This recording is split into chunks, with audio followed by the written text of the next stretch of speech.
Quiet on the set? Alright. Oh, hey. Today, we're here in Carol's kitchen.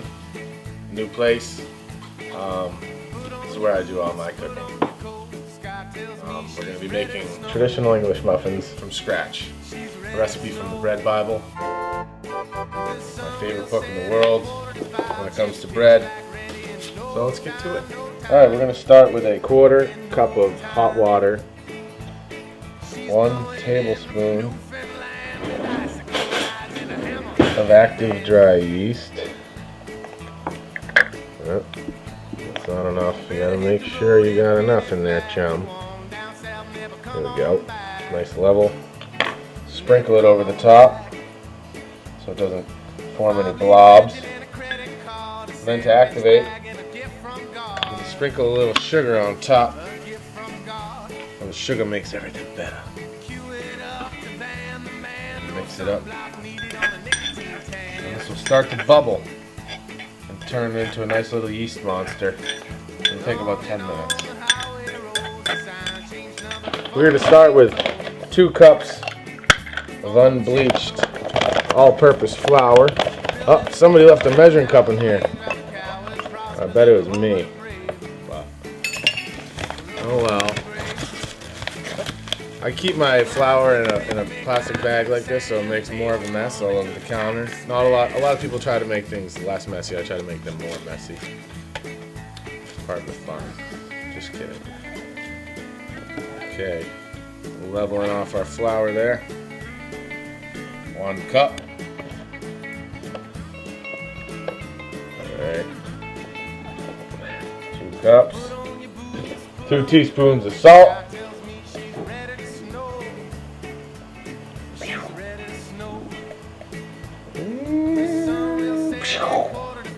We're getting a cup of hot water here to dump an egg into to bring it up to room temperature. We have to add that next. Whew. That egg's in a nice little egg jacuzzi there. 2 tablespoons of unsalted butter. I'm going to throw into our saucepan here, along with 1 1/4 cups of milk, and bring it up to a warmish temperature. Not have the butter melted, it just goes easier in the mixture.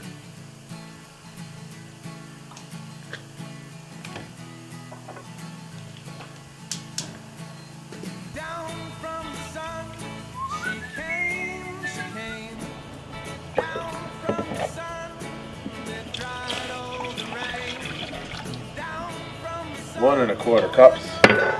We're bringing that up to melt the butter here, just to make it easier in the mixing process.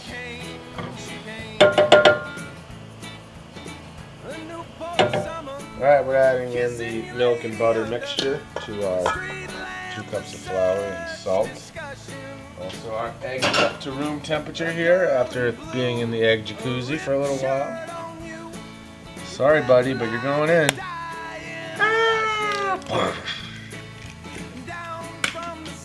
Now our yeast is bloomed. We're going to add that to our primer mixture here.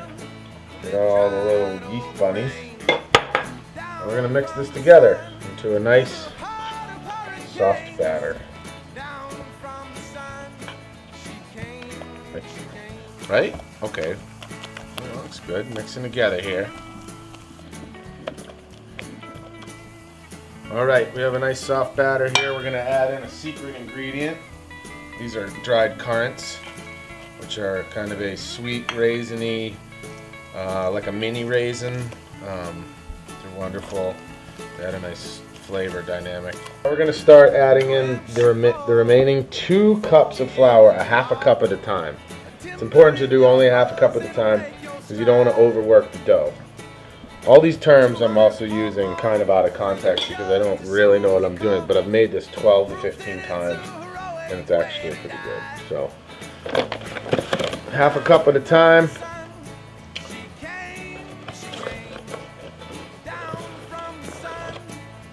Boom.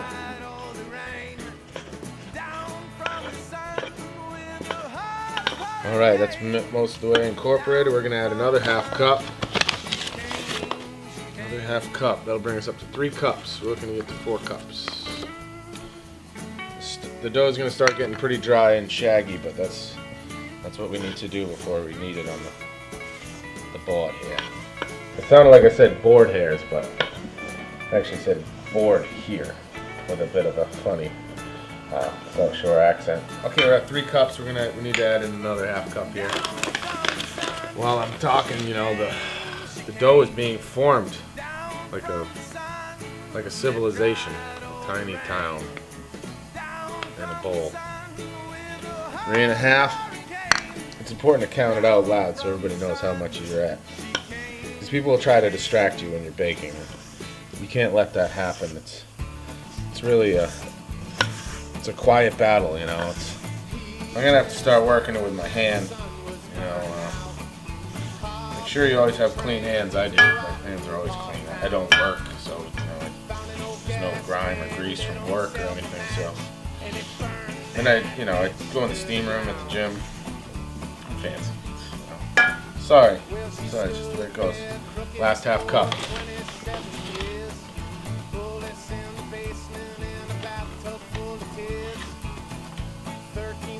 Alright, starting to really come to life here.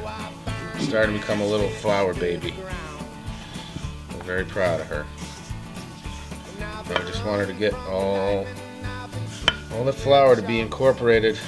The dough's starting to get nice and warm. Now, there's many ways to knead dough. And some people are very passionate about their particular way. I'm passionate about my inability to really tell you what I'm doing. I'm just kind of working the dough until it forms a smooth, springy ball.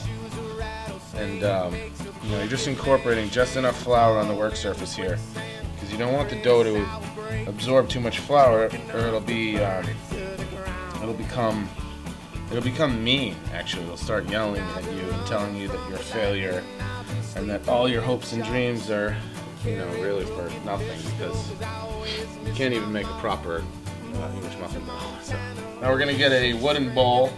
Our dough's about kneaded here. We're gonna grease up a wooden bowl. This bowl I bought on a traveling expedition in the Ugandan outback a few years ago. We were looking for an old flower. Couldn't find. I'm gonna throw it in the bowl here and flip it, coat the outside surface, so that way when it's rising, it won't stick to the saran wrap that we're gonna place on top.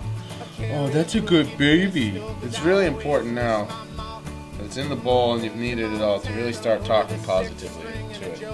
We're gonna need it to double in size, so that's a good baby. It's gonna double in size over the next hour and a half after we wrap this up. Good girl, aren't you gonna double in size? It's a good girl. Alright, we're gonna cover it with saran wrap. This is always a tricky part, especially when using like a home bought saran wrap. You're gonna try to look at that. I somehow did it. I had this whole skit plan where I was gonna have a mental breakdown. I'm glad I did it. Just kind of lightly cover it. It doesn't have to be airtight or anything. I'm just trying to keep bugs and boogers out of there, depending on who's sneezing in the room, or sicknesses, or any airborne illness, really. But I don't know why you have to cover it, but I do every time, and that's part of the way I live my life. Now we have our partially covered dough, and we're going to put it in a nice warm spot. I like to put it over by the fire here.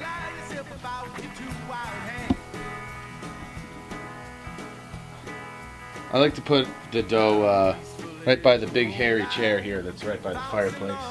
Kind of tuck it in. Say, okay, we'll see you in an hour and a half to 2 hours. We're very proud of you. Can't wait to see you grow up to be a big, strong English muffin dough. So proud. We'll see you back here in 1.5 to 2 hours. Alright, the dough is rising, but the Bread Bible says to take it out for a ride.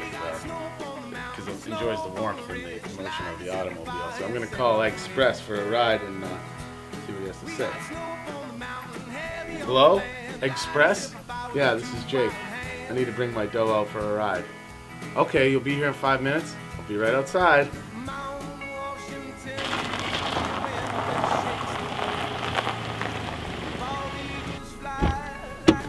Hey, Express. Just gotta bring this dough out for a ride. Thanks for coming at such short notice. Yeah, sure, dude. This is pretty sweet. There we go. Wow. Woo. It looks like your dough's really rising good already. Yeah, I mean, it's you driving, really. I appreciate your expertise. Look at that, and we're back. Woo! What a happy dough. Let's get to baking.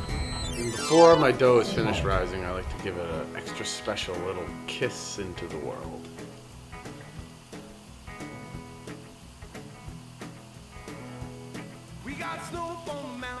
We're making a little butter and oil mixture for our griddle to grease it up.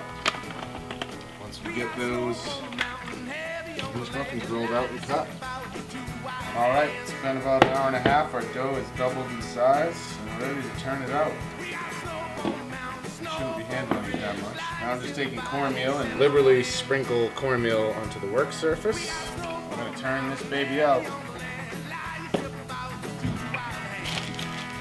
Cornmeal on your rolling pin.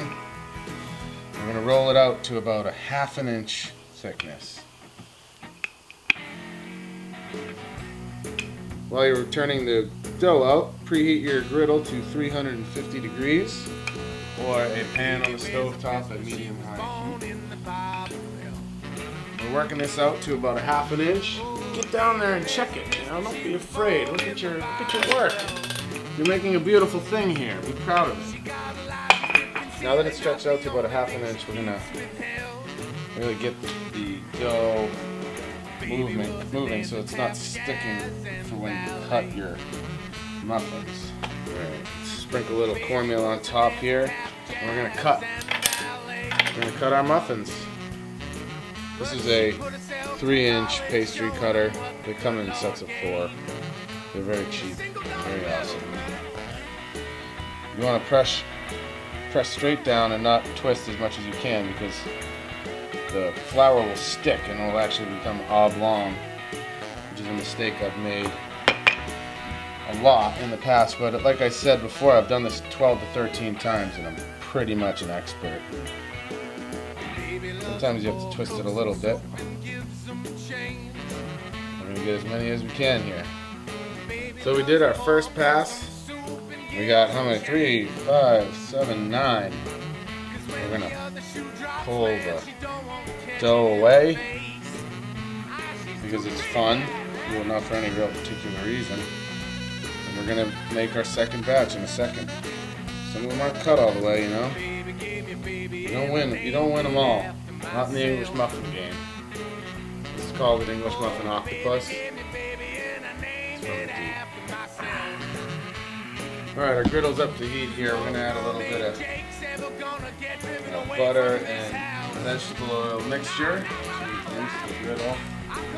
We're going to pop these babies on. Put them in the grease a little bit. Try to keep them circular, or else they're going to look a little bit demon-like. That one's going to be good right there. I'm putting my money on that horse. This one too. This is a good horse. Just kidding. Baby gave me baby, named it after myself. Oh, baby gave me a baby and this one's gonna be the runt of the litter. I don't know, man. These are looking good, baby. We're gonna let them cook to about 5 to 6 minutes on the side. And check to see if they've started turning golden. And when they do, we're gonna flip them. Alright, we're going to check these English muffins. It's been a couple minutes here. They're starting to puff up. Yeah, they're starting to turn a little bit golden, but I think maybe we'll leave them for another second. Yeah. I'm going to leave them for another second. Okay, we got to flip these babies. These are ready to be flipped. You can tell by the sound of them. Oh yeah. Some golden brown. The cornmeal's browning up nice. These are a nice golden crust. We're going to cook for about another 5 minutes or so. We're going to have fresh English muffins made from scratch by your boy. By your boy.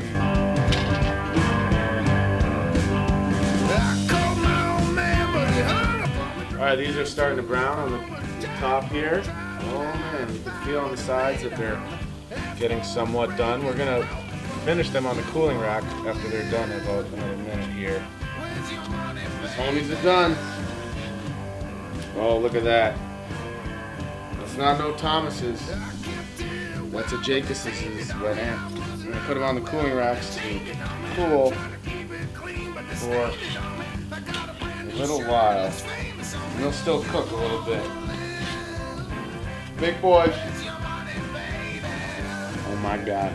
Kind of looks like a weird pancake, but it also kind of looks like Jupiter. Alright, man. You know, look at our babies.